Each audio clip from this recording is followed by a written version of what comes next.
Hello and welcome to the Amateur Austenite. My name is Frances Duncan. I am an author and the founder of the Jane Austen Society of New Zealand.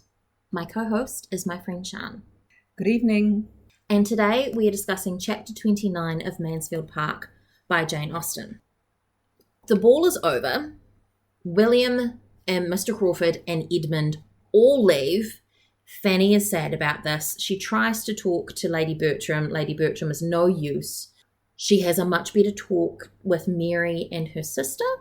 They have a quiet evening party, which Fanny enjoys.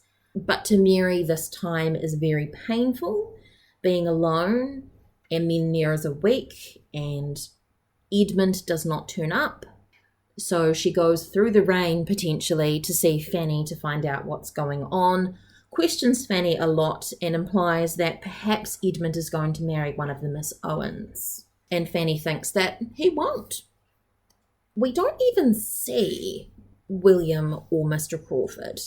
We just hear about them having left and deserted chairs and empty plates. And Sir Thomas leaves Fanny alone to grieve, thinking that she's grieving for Mr. Crawford as well as William. The deserted chair of each young man might exercise her tender enthusiasm. But to her, it's all about William. William was gone. And she now felt as if she had wasted half his visit in idle cares and selfish solicitudes unconnected with him. She wanted to be able to dedicate the entire 2 weeks to him. And then, to add insult to injury, Edmund left. All of the young men for whom she feels affection have all left. The word I wrote next to her worrying that she had wasted William's visit was squandered, because a friend told me a story about a friend of hers who every time she visited her said, "I have squandered my time with you," quite dramatically. It is a lovely word. It is a beautiful word. It sounds actually so much more meaningful than just wasted. Fanny wants to talk about the ball. She tries to talk about it with Lady Bertram, but it was heavy work, as everything kind of is with Lady Bertram. Lady Bertram refers to herself as quite stupid. I feel so very stupid. And she can't remember anything. One almost wonders, is she dosing herself with laudanum or something? She comes off as just not there mentally most of the time. And then about 15 minutes later, she'll come out with an almost irrelevant type of comment. I love the way she says she forgot to ask Sir Thomas what it was. Like he's going to know what was said to her. Yes. Fanny thought and thought again of the difference which 24 hours had made in that room and all that part of the house. It was languor and all but solitude, exactly like when the play ended. They did manage to get back to having a really sociable, enjoyable time like they had during the play, and here is the reverse of it again. This time it's Fanny feeling the absence. Because the people that she really cared about have gone now. She's trying to bolster herself with Edmund's leaving, and Sir Thomas himself says, "As to Edmund, we must learn to do without him." Fanny is very aware of this herself. He is going to be moving to Thornton Lacey. Lady Bertram is quite simply just, "I wish they would stay at home. I'm very glad we took Fanny as we did, for now that others are away, we feel the good of it. We shall always have her." Sir Thomas actually suggests that that might not be the case. He does say she is now quite as necessary to us if we have been kind to her, but if she does leave us, I hope it will be to a better home. Lady Bertram does not know what he's talking about. I'm sure she is better off here. I cannot do without her. So Edmund is gone for a week to do his ordination. And the week was tranquillity and comfort to Fanny, but tediousness and vexation to Mary. Fanny has just been told how important she is to her surrogate parents, so she's probably quite enjoying the quiet time with them. And I imagine Mrs. Norris isn't around as much because there's not fun things going on for her to meddle in. And not to mention the fact she's already disappeared off with the overabundance of jellies for her sick housemaid. I'm sure her housemaid will get all of those. Oh, yes.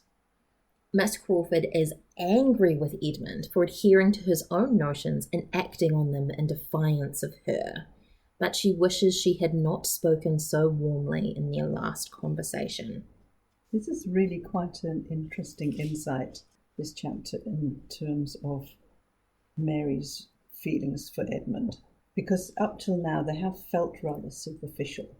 But here we do feel there's a lot more depth to them than previously expressed. I mean, there is a little bit of her throwing her toys. Oh, yes. But behind that is feeling. And fear. She fears she's frightened him off with her honest opinions. Her honest opinions. She's desperate to hear about him, even just to hear his name spoken. So she goes to see Fanny and asks about the letter Edmund said and says to give him my compliments. Her speech is so interesting because there's lots of breaks. You can see she's trying to think about what she's saying and trying to stop herself from saying too much. Is not there a something wanted, Miss Price, in our language, a something between compliments and love to suit the sort of friendly acquaintance we have had together? She wants to be able to send her love to Edmund, but that is inappropriate. Totally and utterly inappropriate. She cannot do that. She realises that the letter was to Sir Thomas rather than to his mother. So, of course, Edmund would not have filled him in on any of the events that he was going to, because who could write chat to Sir Thomas? Whereas, in fact, Sir Thomas would probably really appreciate I think he the would. openness. He is quite businesslike, but he does care as well, and he might be a little bit difficult to connect with, but that doesn't mean that you should stop trying. It doesn't mean that he won't appreciate the things that you're saying. He may not reply in kind, but that doesn't mean that they don't mean anything to him.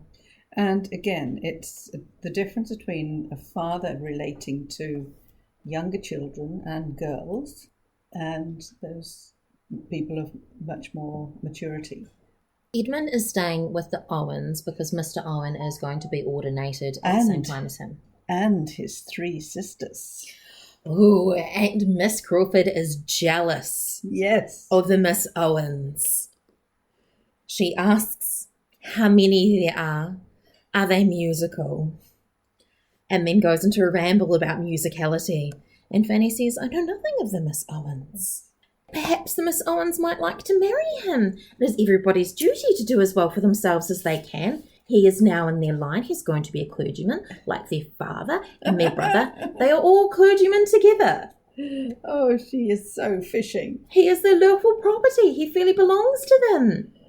And then she says something which echoes something that Mr. Crawford says later, I think. You don't speak, Fanny. Miss Price, you don't speak.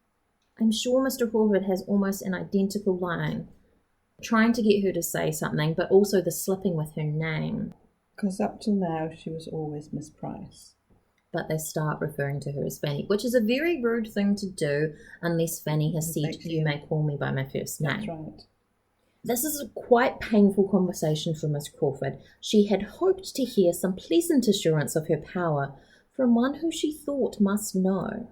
She thinks that Fanny is in the know about Edmund's feelings. She's not aware of Fanny's feelings towards Edmund beyond the hero worship of an older brother. But she is aware that they have a very good rapport, and as a sister, quasi-sister to Edmund, and her relationship she has with Henry, where Henry will tell her all sorts of things, she's making the assumption that Edmund will be telling Fanny. Actually, he is. He has done, but he can't send her the letters because he's not writing to her. He's not writing to her. Fanny says she does not expect one of the Miss Owens to be the mistress of Thornton Lacey. Miss Crawford presses. Perhaps you do not think him likely to marry at all. Or not at present. And Fanny says, I do not. And Miss Crawford turns the subject. It's kind of an in-between chapter.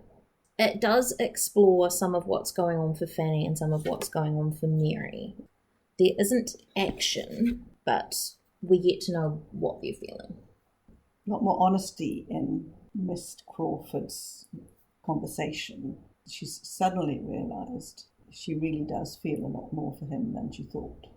How she's enjoyed just those conversations on a daily basis. And him being currently gone has made her realise that, and the fact that he is continuing to do something that she does not want him to do, which means that he will be forever separated from her. Unless she can change. And that is our summary of Chapter 29 of Mansfield Park by Jane Austen. My name is Frances Duncan. You can find me at francesduncanwrites.com and on Twitter at Frances_Duncan. Thank you for listening, and we wish you happy reading.